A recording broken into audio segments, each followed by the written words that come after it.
sejam bem-vindos ao Bilingue em Pauta, seu podcast de educação bilíngue. Eu sou Bruna Farias e hoje eu estou com as bilinguistas Carol e Rebeca. Estou muito feliz. Esse é o terceiro episódio que a gente está gravando. Se você chegou aqui agora, volta, vai lá, que essa conversa está sendo uma continuidade e tem muita coisa boa por aqui. Nesse terceiro episódio, a gente vai conversar sobre o que fazer enquanto as crianças estão brincando. A gente fala com o professor, talvez com o coordenador, pensando na expectativa, mas tem uma resposta para isso? O que eu faço enquanto minhas crianças estão brincando? Primeiro que eu vejo assim, alguns lugares. O primeiro é o do descanso, né? Eu vou tomar um café, eu vou checar se chegou alguma mensagem. Reunião de pais. Reunião de pais? Essa é nova. Reunião de pais. Assim, fazer outra coisa. Então, assim, assistente, fica aí. Tchau.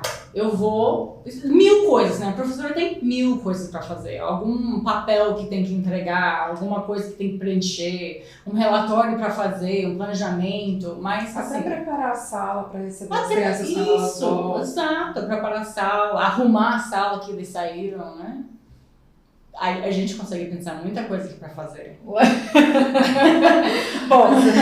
se trabalho é o que não falta, me parece que falta levar com mais intencionalidade. Eu ia falar seriedade, mas não é seriedade, é intencionalidade o brincar, né?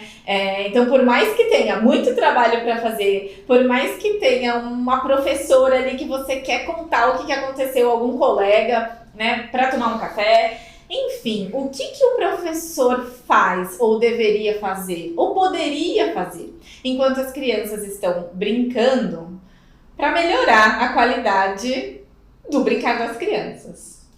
Aqui a gente vai ficar no mundo de deveria, tá? Deveria, porque, de novo, o que não falta é trabalho, né? O que falta pra gente é tempo de fazer nosso trabalho, né? Então, assim, dica para as coordenações... Pense no horário em que as professoras podem fazer seu trabalho, que não é um dos tempos mais importantes do dia, que é o brincar, né? Então a gente tem esse como valor na Bilinguistas e assim, muitos da educação infantil entendem essa importância. Quem não entendeu ainda, procura um curso, a gente tem um curso, né, sobre esse assunto, principalmente pensando nessa parte do ensino de inglês, né? Então assim, o inglês deve entrar nesse momento, como se for entrar, né? Então, assim, volta para os outros podcasts, escuta essa parte de expectativa, de alinhar a expectativa. Mas agora a gente vai retomar um pouco sobre uma linha, um contínuo que a gente falou no último, que é assim, o quanto a professora está fazendo intervenções na brincadeira da criança. Então a gente tem esse contínuo desde guided play, que é quando a professora está totalmente dentro dessa brincadeira, está brincando junto com essa criança, até o momento que a professora pode soltar a mão dessa criança e falar assim: escolhe o que você quiser, o que te traz prazer, o que você gosta, faça sozinha, escolhendo suas palavras, escolhendo tudo, os materiais, tudo que tem em sala, fora de sala, você que faz. Então, a professora, nesses momentos, do guided play até o free play, né, tem vários papéis que ela pode se atuar, desempenhar, that's the word, desempenhar. Então, assim, eu vou pedir até para a Carol explicar alguns desses papéis e até dar uns exemplos de como fazer, né? Como fazer, que isso é o mais importante, né? Essa ideia é maravilhosa, mas como que faz? Como que faz? Bateu o sinal! Como faz isso? E aí? Eu acho que é por aí. A gente vai escolher uma brincadeira, né? Então, esse guided play, não só a professora está dentro da brincadeira, mas também a professora propõe a brincadeira, né? Então, assim, você vai escolher uma brincadeira a partir de muitos critérios, né? Mas um deles pode ser a observação do seu grupo. Então, viu que eles estão querendo brincar de panelinha, de comidinha, de restaurante, de médico, de super-herói.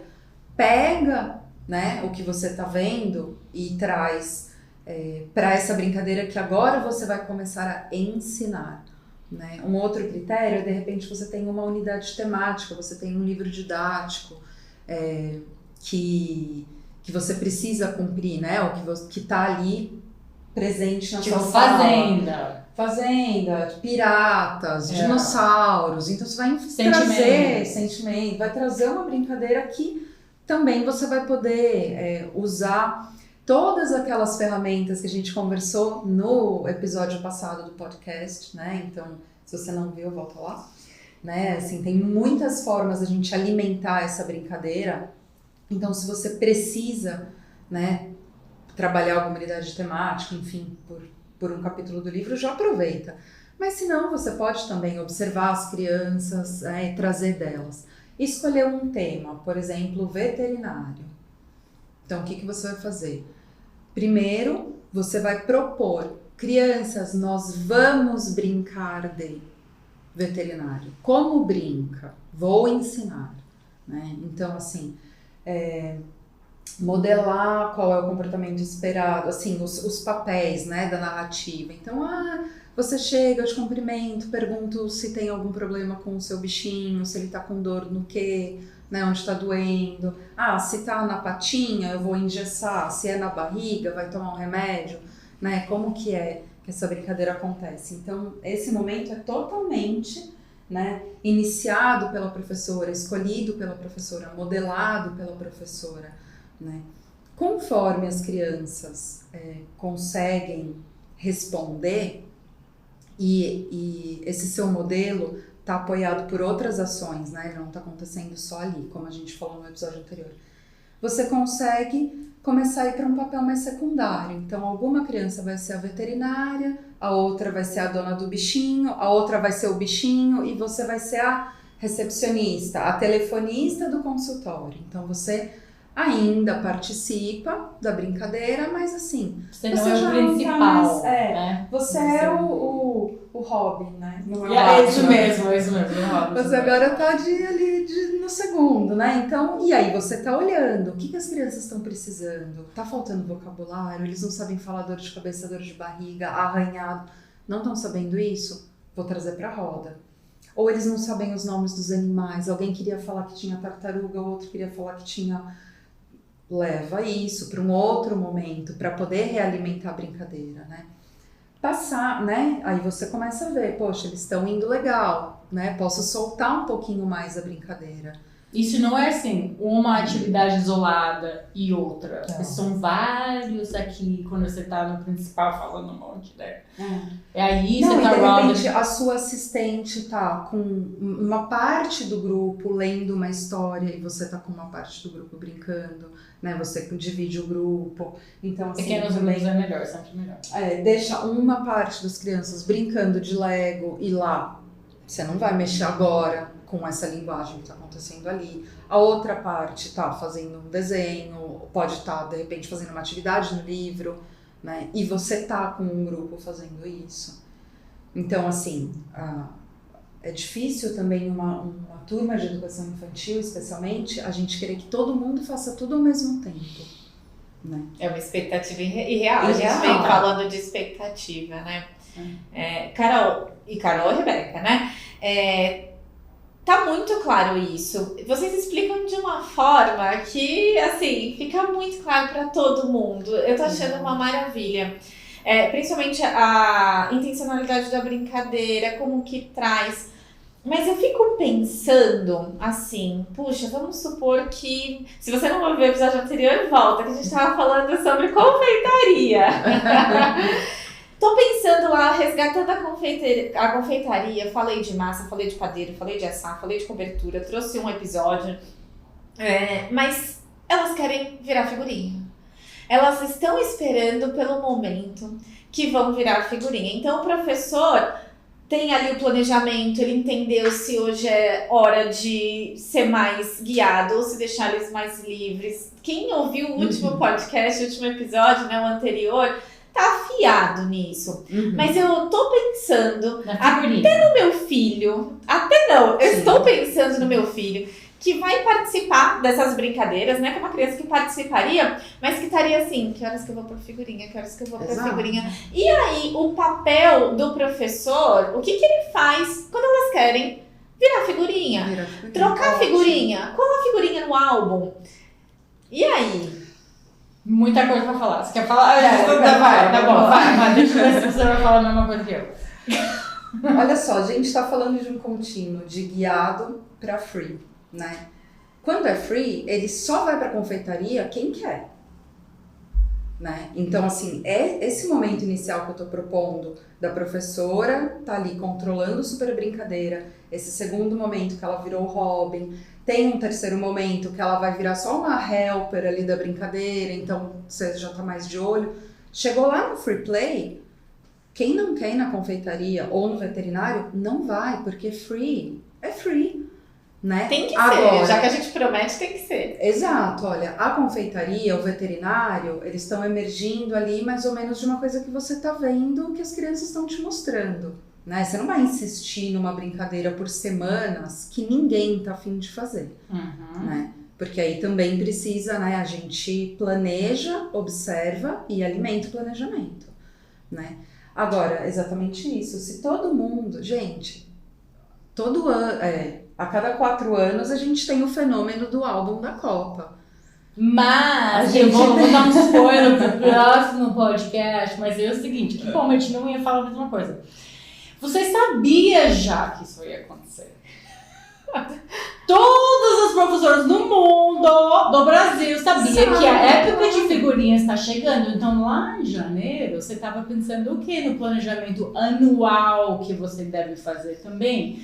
Que eu preciso dar um repertório para os meus alunos de figurinhas. Daí você comprou o do Minions e você começou a trabalhar essa linguagem já com Minions. Aí, para você saber, você chegar lá e ver se...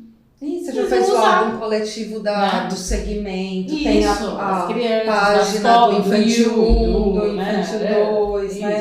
Você já fez figurinha com os alunos, você já não sei o quê. Jogou bafo em inglês. Ensinou como é que joga bafo em inglês. Faz muito sentido, porque eu me colocando no papel de professora, se eu trouxesse o tema Copa do Mundo para minha aula, provavelmente eu ia falar de estádio, eu ia falar de jogo, eu ia falar de prêmio, de países, nacionalidades. Eu não ia colocar bafo ou colar ou trocar se eu não tivesse focada na brincadeira. Agora eu vou te falar que com muito mais facilidade você vai falar de estádio, de regras, de cultura de cada país, explorar a bandeira de cada país, o que você quiser, o clima, o animal, se primeiro eles jogarem figurinha. É isso mesmo. Primeiro a brincadeira, depois a gente fala, nossa, lembra aquela virada que o não sei quem pegou a figurinha do não sei quem? Sabe de que país que era? Que bandeira será que era? Por que tem essas coisas? Por que todo mundo tá querendo essa pessoa? Por que esse jogador é tão precioso? Por que tão precioso, né? De onde ele é? Nossa, você sabe o que eu lembrei? Oi. Umas copas atrás aí, não vou falar quantas.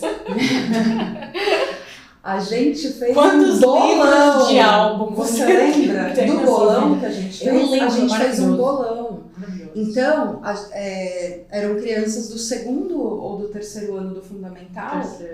A gente fazia, cara, assim, eu fiquei achando que as mães iam até, as famílias, né, falaram, nossa, você tá ensinando meu filho a fazer bolão, né, assim, uma coisa até meio tabu, assim, né, mas ali foi uma super brincadeira, mas a gente começou uma conversa, o que você precisa pensar pra chutar, né, se vai jogar Alemanha e Colômbia, eu vou chutar 2-1, por quê?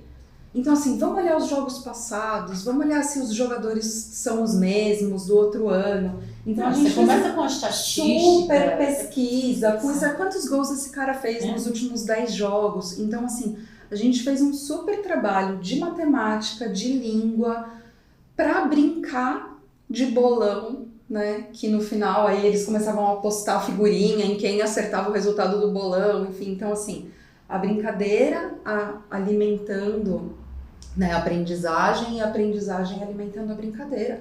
Tudo isso... Isso é com crianças mais velhas. Tudo isso a gente tá pensando de educação infantil. São velhos. Os terceiro ano. Terceiro ano, são gigantes. Terceiro ano do ensino fundamental. É isso mesmo. Que legal. E ainda que o professor não contemplou no planejamento a figurinha, o álbum, o bafo, a troca, só contemplou os países, ainda dá tempo. Puxa, eu tô vendo que uma semana não tá trazendo figurinha. Se o professor tá atento no processo, daqui a pouco apareceu o outro. Opa, essa turma aqui tem perfil de quem vai se interessar por álbum. Pode ser que o outro terceiro ano, se for o caso, nem se interesse. Mas se tá ativo, puxa isso, né? E inclui dentro que você vai entender o seu papel naquela brincadeira e o papel da brincadeira também. Até que os álbuns, em lugares diferentes, são diferentes, né? Não é o mesmo álbum do mundo inteiro. Isso já é super interessante. Não, e assim, nem toda brincadeira a gente precisa fazer esse contínuo, né? De guided até free play. Justamente porque hoje a gente tem uma situação, no geral, que a gente não dá intenção para brincadeira alguma, né? Fecha o olho e espera que dê certo, ou que não se machuque. A gente dá muita intenção para atividades lúdicas, ou seja, quem correr e pegar a letra não sei qual ganhou um ponto, né? Quem adivinhar que animal que é, quem falar o nome correto. Mas isso não é brincar, né? Isso é uma atividade divertida, lúdica, interessante. Mas o brincar, ele tem a sua, né, motivação intrínseca e uma narrativa própria. É a escolha da criança. Então, assim, se a gente começa a dar intenção para uma parte das brincadeiras, a gente também, com muita leveza, deixa eles brincarem livremente de outras coisas que eles trazem. Porque, às vezes, um foi para uma viagem, trouxe um presente, aquilo vira uma febre, vira uma moda, né? E, assim, nem sempre a gente vai poder, em janeiro, prever que isso vai aparecer, né? Mas a gente consegue também dar espaços de muito mais liberdade se a gente tem intencionalidade em outros momentos. Inclusive, planejamento e espontaneidade é o tema do próximo episódio. Fica ligada, se não saiu ainda, vai sair em breve, porque também é um outro assunto que dá para falar muito, né? Então, se a gente pudesse recapitular o que a gente falou agora, o lugar do professor durante a brincadeira, a postura do professor estar junto com a brincadeira, ou fazendo parte, ou na observação. Tipo, mas tá junto. Está junto.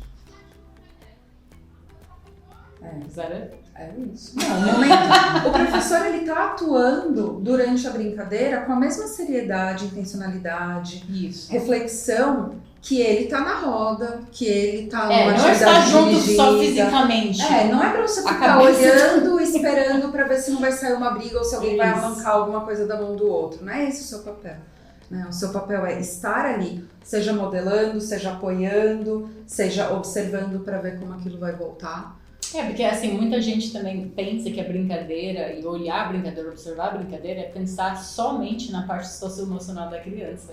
E é uma coisa tão mais ampla, tão mais rica e tão mais complexa do que Era isso. só recapitulando. Tá. Não é pra falar mais nada, era só... Abrir mais um. Guarda que tem mais um. Imagina, sim, uau.